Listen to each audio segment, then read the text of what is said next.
بسم اللہ الرحمن الرحیم۔ گمنام ہیرو کے معزز ناظرین السلام علیکم۔ دوستو لائک ضرور کر دیا کریں، شکریہ۔ آئیے چلتے ہیں کہانی کی طرف۔ میرے لیے فیصلہ کرنا مشکل ہو گیا کہ میں ہیڈ کانسٹیبل احمد علی عبداللہ کو قتل کر دوں یا اس کی بات سن لوں۔ میرا ذہن صاف ہو گیا تھا اور میرے دماغ پر اب میرا اپنا قبضہ تھا۔ میں نے بن مندر کا راز پا لیا تھا، میں نے شاید اپنا راز بھی پا لیا تھا۔ میں یہی کچھ بننا چاہتا تھا جو میں بن گیا تھا، قاتل، ڈاکو اور اب مفرور۔ میں یہی کچھ سوچ کر اپنے گاؤں سے نکلا تھا کہ پیسہ کماؤں گا، واپس آؤں گا اور اپنے باپ کے قاتلوں کو قتل کر کے کھلا پھروں گا۔ عالم کہتا ہے علم کتابوں میں ہے، میرا تجربہ کچھ اور ہے۔ اگر علم کا مطلب ہے کچھ جاننا یا سب کچھ جان لینا تو یہ علم کتابوں میں نہیں، علم ہر طرف بکھرا پڑا ہے۔ راہ سے بھٹک کر انسان جس راستے پر جا نکلتا ہے اس راستے میں بھی علم ہے، اور جب انسان بھٹک بھٹک کر راہ پر آ جاتا ہے تو علم مکمل ہو جاتا ہے۔ انسان کی وہ سوچیں جو وہ کسی کو نہیں بتاتا اس کے راستے متعین کرتی ہیں۔ انسان کے اندر ایک اور انسان ہوتا ہے۔ ہمارے ظاہری جسم تو خول ہیں، اندر کا انسان جو سوچتا ہے جسم اسی کی تعمیل کرتا ہے۔ میں نے اپنی سوچوں کی تعمیل کی اور بن مندر میں جا نکلا، اور اب میں ایک دوراہے پر کھڑا تھا اور احمد علی مجھے ایک اور راستہ دکھا رہا تھا۔ میں نے آپ کو بتایا تھا کہ اس اسامی ہیڈ کانسٹیبل کی زبان میں اور بات کرنے کے انداز میں جادو کا اثر تھا۔ اس کے چہرے اور جسم میں بھی کشش تھی، جسم کا پھرتیلا اور دماغ کا بھی پھرتیلا تھا۔ حاضر دماغ اور حاضر جواب تھا، مگر اب ہم دونوں ایسے مقام پر اور ایسے حالات میں کھڑے تھے کہ میں اس کے جادو کو جو اس نے مجھ پر طاری کر رکھا تھا جھٹک رہا تھا۔ اس کے پاس رائفل تھی، ایمونیشن بھی تھا، میرے پاس ریوالور تھا، ایمونیشن بھی کافی تھا۔ میں نے دانستہ فائر نہیں کیا تھا۔ احمد علی کو قتل کرنا میرے لیے مشکل نہ تھا۔ میں نہیں مان سکتا احمد علی، میں نے اسے کہا، میں نہیں مان سکتا کہ تم اب بھی میرے دوست ہو۔ تم ہیڈ کانسٹیبل ہو اور میں مفرور قاتل اور ڈاکو ہوں۔ مجھے دھوکے میں پکڑوا کر تم انگریزوں سے انعام لوگے اور ASI بن جاؤ گے۔ تمہیں کس نے بتایا ہے کہ میں تمہیں زندہ چھوڑ دوں گا؟ اس نے رائفل میرے آگے پھینک دی، چمڑے کے پوچوں والی بیلٹ بھی کھول کر میرے قدموں میں رکھ دی۔ میں نے ہر طرف دیکھا، مجھے گھیرے کا خطرہ محسوس ہو رہا تھا، لیکن وہ تاریک جنگل تھا۔ اس جنگل میں دن کے وقت بھی کچھ نظر نہیں آتا تھا، وہ تو رات تھی۔ میں تمہیں یہاں زیادہ دیر روک کر ساری بات نہیں سنا سکتا۔ احمد علی نے کہا، ہم خطرے میں کھڑے ہیں، آؤ ذرا دور نکل چلیں۔ میرا خیال ہے وہ مندر میں داخل ہو گئے ہیں، گولیاں چلنی بند ہو گئی ہیں۔ چلو یہاں نہ رکو، میری رائفل تم اٹھا لو۔ میں نے ریوالور ہاتھ میں تیار رکھا، اس کی رائفل کا سلنگ کندھے میں اور ایمونیشن کی بیلٹ گلے میں ڈال لی۔ اسے کہا کہ وہ میرے آگے رہے۔ ہم چل پڑے۔ میں کان کھڑے کر کے جنگل کی آوازیں سن رہا تھا۔ میرے دل میں یہی ایک ڈر تھا کہ جنگل میں سے سپاہی کودتے پھلانگتے نکلیں گے اور مجھے دبوچ لیں گے۔ احمد علی کہتا جا رہا تھا، تم ٹھیک سوچ رہے ہو کہ میں تمہیں اتفاق سے کس طرح مل گیا۔ یہ ہے ہی اتفاق کہ تم مجھے مل گئے۔ میں بن مندر کا آدمی ہوں، ایسے کہہ لو کہ میں رانی کا آدمی ہوں۔ میں پولیس میں اس گروہ کا جاسوس تھا۔ تم نے مندر کے اندر جن آدمیوں اور عورتوں کو دیکھا ہے ان میں کوئی بھی روح یا بدروح نہیں۔ رانی بھی ایک زندہ عورت ہے۔ یہ سب ایک نئے مذہبی فرقے کے لوگ ہیں جو شیطان کی عبادت کرتے ہیں۔ تم نے مجھے کیوں دھوکہ دیا تھا؟ میں نے پوچھا۔ مجھے اس جال میں کیوں پھنسایا تھا؟ میں نے دیکھ لیا تھا کہ تم قاتل اور ڈاکو بننا چاہتے ہو، اس نے کہا۔ دوسری وجہ یہ تھی کہ ہمیں اپنے گروہ میں تم جیسے طاقتور آدمیوں کی ضرورت تھی۔ تم میں اتنی طاقت ہے کہ تم 4 بنگالیوں کو اپنے بازوؤں میں لے لو تو انہیں بازوؤں میں دبا کر جان سے مار سکتے ہو۔ تاجروں کی دخانی کشتی اور ریل گاڑی کے ڈاکے کی وارداتیں تم ہی کر سکتے تھے۔ تم نے کر دکھائیں۔ ابھی ہمیں اور بہت سی وارداتیں کرنی تھیں، لیکن انسپیکٹر منصور جیت گیا۔ رانی نے میرے ہاتھوں اپنے 2 آدمی قتل کرائے ہیں۔ میں نے کہا، وہ کون تھے؟ انہیں بھی رانی نے تمہاری طرح طاقتور اور وحشی سمجھ کر اپنے گروہ میں شامل کیا تھا۔ احمد علی نے کہا، لیکن انہوں نے اپنی طاقت اپنے گروہ کو ہی دکھانی شروع کر دی۔ ایک تو وہ وحشی تھا جسے تم نے اس فرقے یا گروہ میں شامل ہونے سے پہلے قتل کیا تھا۔ ہاں، مجھے یاد ہے؟ میں نے کہا۔ وہ بہت طاقتور تھا، اس نے ارونا کو درندوں کی طرح پکڑ لیا تھا اور اس کے کپڑے پھاڑ رہا تھا۔ وہ سمندری قزاق تھا۔ احمد علی نے کہا۔ اسے رانی نے پولیس کے ہاتھوں سے نکالا تھا۔ گنگا ندی میں اس نے تمہاری طرح ایک دکھانی کشتی پر حملہ کیا تھا، لیکن پولیس کی 2 کشتیاں اچانک آ گئیں۔ اس وحشی کا نام کوزون تھا، شاید پرتگیزی تھا، اردو بہت اچھی بولتا تھا۔ اس کے بہت سے آدمی پولیس مقابلے میں مارے گئے، 2-3 پکڑے گئے۔ کوزون دریا سے نکل آیا تھا۔ پولیس نے وہاں بھی اسے گھیرے میں لینے کی کوشش کی، لیکن وہ تو لومڑی کی مانند تھا۔ گھیرے سے نکلتے نکلتے بان مندر کے 2 آدمیوں سے ملا، وہ اسے بان مندر میں لے آئے۔ یہاں رانی اور بوڑھے سادھو نے اسے رام کر لیا اور وہ ہمارے گروہ میں شامل ہو گیا، مگر یہاں خوبصورت عورتوں کو دیکھ کر وہ وحشی بن گیا۔ اس نے رانی کو بھی زبردستی اپنی داشتہ بنا لیا اور دوسری عورتوں پر بھی تشدد کرنے لگا۔ آخر اس نے ارونا کو ایک روز پکڑ لیا۔ وہ اتنا طاقتور اور خونخوار تھا کہ گروہ کا کوئی آدمی اس کے سامنے آنے کی جرت نہیں کرتا تھا۔ ارونا کی کہانی تمہیں پھر سناؤں گا۔ وہ ہمارے گروہ میں ہوتے ہوئے ہمارے ساتھ نہیں تھی، اسے اپنی عزت عزیز تھی۔ اتفاق سے تم وہاں گئے ہوئے تھے۔ رانی نے تمہیں کہا کہ وہ تمہارا امتحان لینا چاہتی ہے۔ اس نے تمہیں وہ وحشی دکھایا جس کا نام کوزون تھا اور تم نے اسے مار ڈالا۔ ان لوگوں نے اس کی لاش زمین میں دبا دی تھی۔ رانی کے پاس ایسا ایک اور آدمی تھا، اس کا نام موجم تھا۔ وہ ریل گاڑی والی ڈکیتی میں سے بہت زیادہ حصہ مانگ رہا تھا، بلکہ اس نے آدھے سے زیادہ مال پر قبضہ کر لیا تھا۔ اس کا بھی ہمارا کوئی آدمی مقابلہ نہیں کر سکتا تھا۔ یہ کام بھی تمہیں دیا گیا اور تم نے موجم کو بھی قتل کر دیا۔ اب اس گروہ کی سرداری تمہیں ملنے والی تھی، لیکن ہیڈ کانسٹیبل احمد علی عبداللہ بولتا جا رہا تھا اور میں اس کے پیچھے پیچھے جھکے جھکے درختوں اور جھاڑیوں میں سے گزرتا جا رہا تھا۔ ہم نے کچھ موڑ مڑے تھے، مجھے معلوم نہیں تھا کہ ہم کس سمت کو جا رہے ہیں۔ گولی کی کوئی آواز نہیں آ رہی تھی، صرف جنگل کی آوازیں تھیں۔ اب ہم کہاں جائیں گے؟ میں نے پوچھا۔ تم کتنی دیر تک میرا ساتھ دو گے؟ اب ہم ہمیشہ اکٹھے رہیں گے، احمد علی نے کہا۔ ہم اب قانون اور پولیس کی دنیا میں واپس نہیں جا سکیں گے۔ حیران نہ ہو خانو، میں اب تمہیں خانو کہا کروں گا، اور سارا بنگال نہیں، سارا ہندوستان خانو ڈاکو کا نام لے کر بچوں کو ڈرایا کرے گا۔ میں تم سے پوچھ رہا ہوں کہ تم کہاں جاؤ گے؟ تمہارے جسم کی طرح تمہارا دماغ بھی موٹا ہے، احمد علی نے کہا۔ لو غور سے سنو، میں تمہیں بتا چکا ہوں کہ میں رانی کے گروہ کا جاسوس تھا۔ جس طرح انسپیکٹر منصور کو تم پر شبہ ہو گیا تھا کہ بان مندر کے ساتھ تمہارا تعلق ضرور ہے اور تم وہاں جاتے رہتے ہو، اسی طرح مجھ پر بھی شبہ ہو گیا تھا کہ میرا میل ملاقات بان مندر والوں کے ساتھ ہے۔ تحقیقات شروع ہو گئی تھیں۔ لمبی کہانی ذرا آرام سے سناؤں گا۔ تحقیقات میں 2 ایسے گواہ آ گئے تھے جو میرے خلاف شبہ ثابت کر سکتے تھے۔ مجھے ابھی لائن حاضر نہیں کیا گیا تھا، اتنے میں حکم آیا کہ تھانے کے 8 کانسٹیبل سب انسپیکٹر شمس الحق کے ساتھ فوج کی ایک پلاٹون کے ساتھ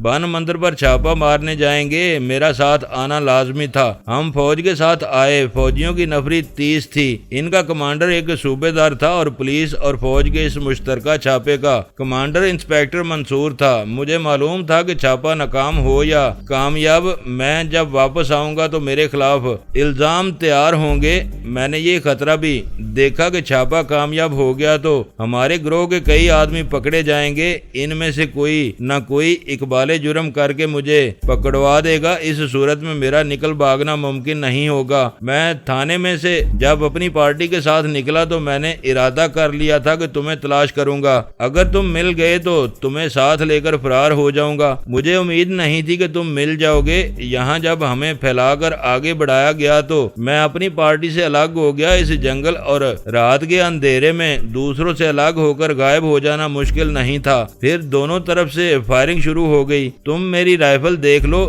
ایک راؤنڈ بھی فائر نہیں کیا گیا۔ مجھے فوج کے فائر کیے ہوئے روشنی راؤنڈوں نے بہت فائدہ دیا۔ جب روشنی راؤنڈ فائر ہوتا تھا تو میں اس کی روشنی میں تمہیں ڈھونڈتا تھا۔ صرف ایک بار تمہاری جھلک سی نظر آئی اور میں ادھر کو چل پڑا جدھر میرا اندازہ تھا تم گئے ہوگے۔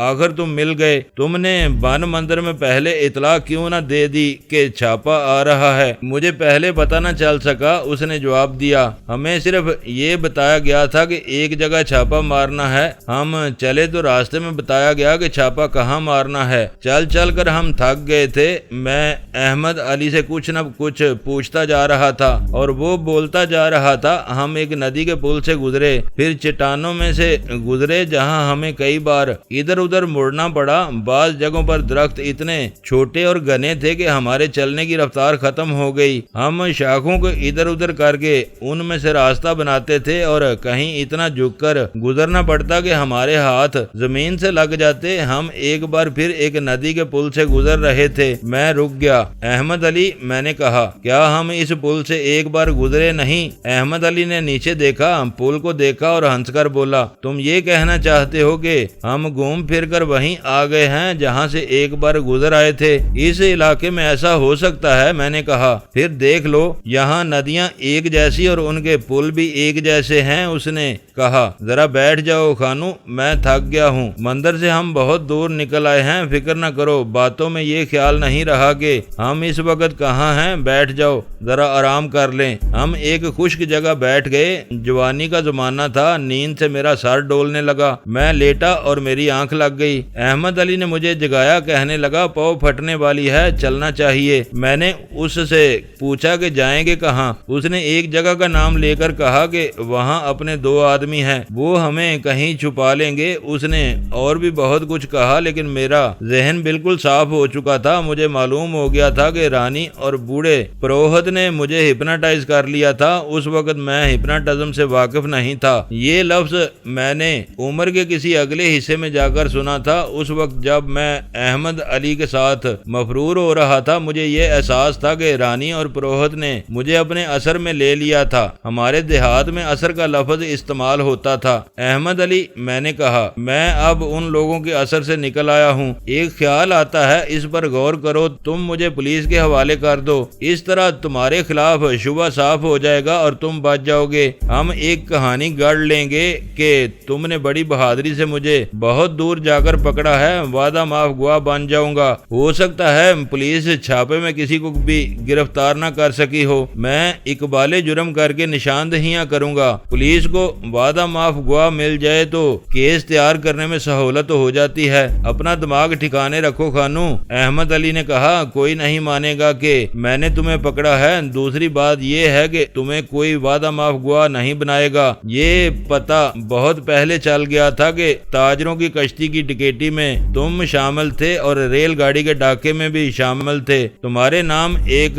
درجن سے زیادہ قتل لکھے ہوئے ہیں۔ اس کے علاوہ تم پولیس کے بگوڑے ہو۔ انسپیکٹر منصور نے تمہیں ملزم نمبر 1 لکھا ہوا ہے۔ اس نے تمہیں مندر کے اندر رانی کے ساتھ دیکھا ہے۔ یہ امید بھی نہ رکھو کہ چھاپے میں کوئی بھی گرفتار نہیں ہوا ہوگا۔ انسپیکٹر منصور خود مندر کے اندر اسی اثر کے تحت بہت دن گزار آیا ہے جس اثر سے تمہیں لے جایا گیا تھا۔ احمد علی، میں نے کہا، یہ تو میں نے تم سے پوچھا ہی نہیں کہ انسپیکٹر منصور مندر میں کس طرح چلا گیا تھا، وہ وہاں سے نکلا کیسے؟ بتاؤں گا۔ اس نے کہا، ابھی وقت نہیں، صبح ہو رہی ہے، ہمیں یہاں سے نکلنا ہے یا کہیں چھپ کر دن گزارنا ہے۔ اتنا بتا دیتا ہوں کہ انسپیکٹر منصور کو ارونا نے وہاں سے نکالا تھا۔ ارونا اب انسپیکٹر منصور کے پاس پہنچ چکی ہوگی۔ اس نے مجھے بھی وہاں سے نکلنے کو کہا تھا۔ میں نے کہا، میں اسے ایک بار دیکھنا چاہتا ہوں، میرے دل میں اس کی جو قدر ہے وہ تم نہیں جانتے احمد علی۔ یہ باتیں پھر کریں گے۔ احمد علی نے کہا، میں تمہارے دماغ سے یہ نکالنا چاہتا ہوں کہ تمہیں شاید معافی مل جائے گی۔ میرے لیے عمر قید اور تمہارے لیے سزائے موت لکھی ہوئی ہے۔ چھاپا جس طریقے سے اور جتنی نفری سے مارا گیا ہے، اس سے اس کی ناکامی کا سوال ہی پیدا نہیں ہوتا۔ اس گروہ کے کچھ آدمی ضرور پکڑے گئے ہوں گے، ان میں سے کچھ زخمی بھی ہوں گے۔ وہ پتھر یا لوہے کے بنے ہوئے نہیں کہ اقبال جرم نہیں کریں گے۔ تم بھی بھی پولیس کے آدمی ہو، کیا ہم پتھروں سے بھی بیان نہیں لے لیا کرتے؟ پھر ہم کہاں جائیں گے؟ یہاں سے اٹھو۔ احمد علی نے کہا باتوں کا وقت نہیں۔ ہم اٹھے۔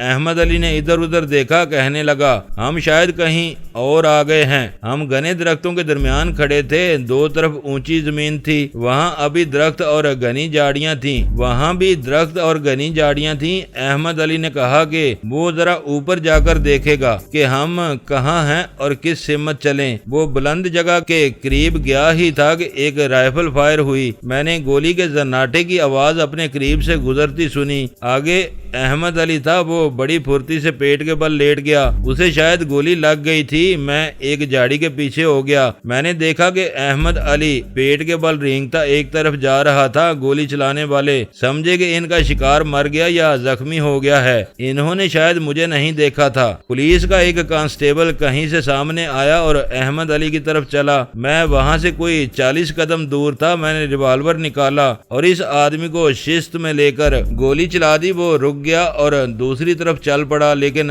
تیسرے قدم پر رکا اور گر پڑا۔ احمد علی اٹھ کھڑا ہوا اور جھاڑیوں کے پیچھے چھپ گیا۔ میں درختوں اور جھاڑیوں کی اوٹ میں اس کی طرف پاؤں پر بیٹھ کر سرکتا گیا۔ 2 رائفلیں فائر ہوئی، 2 گولیاں میرے دائیں طرف 1 قدم کے فاصلے پر زمین میں لگیں۔ انہوں نے مجھے دیکھ لیا تھا۔ میں گھنی اوٹ میں ہو کر تیزی سے احمد علی کی طرف چلا گیا، ادھر سے وہ میری طرف آ رہا تھا۔ کانو تم ٹھیک کہتے تھے، احمد علی نے کہا، ہم گھوم پھر کر مندر کے قریب آ گئے ہیں۔ ہم جس پل سے گزر گئے تھے چکر کھاتے اسی پل سے واپس آ گئے ہیں۔ ان کمبختوں نے ہمیں دیکھ لیا ہے۔ میرا خیال ہے کہ پولیس جنگل کی تلاشی لے رہی ہے۔ میں نے کہا وہ دیکھ رہے ہوں گے کہ کہیں کچھ زخمی پڑا ہوا ہوگا۔ ہم نے یہ دیکھ لیا تھا کہ گولیاں کدھر سے آ رہی ہیں۔ ہم دونوں پیٹ کے بل رینگتے بلند جگہ کی طرف چلے گئے۔ مجھے ایک کانسٹیبل نظر آیا، میں نے ریوالور فائر کیا، لیکن اتنی دور ریوالور کی گولی نشانے پر نہیں لگ سکتی تھی۔ پھر